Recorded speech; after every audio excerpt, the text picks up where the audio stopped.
لا تحاول أن توصف شعورك للشخص بأكثر من طريقة، فالمشاعر تصل إذا كانت متبادلة من أول مرة، لذا من المحتمل أن يفهم لكنه يتجاهل.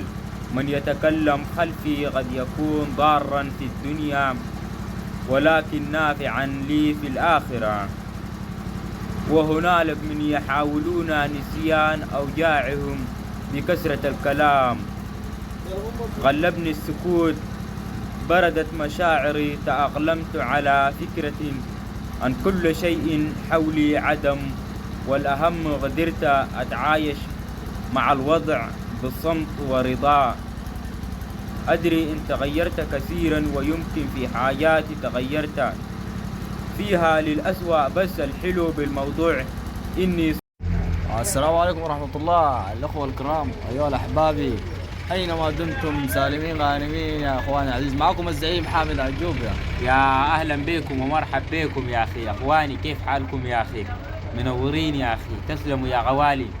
ربنا يرحمنا منكم يا غالي. ده الزعيم حامد عجوب، تابعوا له صفحته على اللي معكم. يا جماعة تابعوا صفحة الزعيم حامد، ستلقوا الهنا فيها. تلقوا الهنا. الصفحة دي ستنال إعجابكم إن شاء الله بإذن الله. أيوة ستنال إعجابكم. تابعوا صفحة الزعيم حامد، ما تقصروا، جاي الحصر قريب مع الأخ مجاهد. أتمنى لكم إن شاء الله كده يوم سعيد. لكم كل الشكر وجزاكم الله خير وإحسان.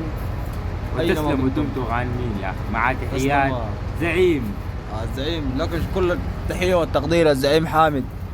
لك أنت كمان يا أخي أخوي ولكل المتابعين. السلام عليكم ورحمة الله وبركاته يا إخواني. تابعوا صفحة الزعيم، دي صفحتي الرسمية زعيم حامد.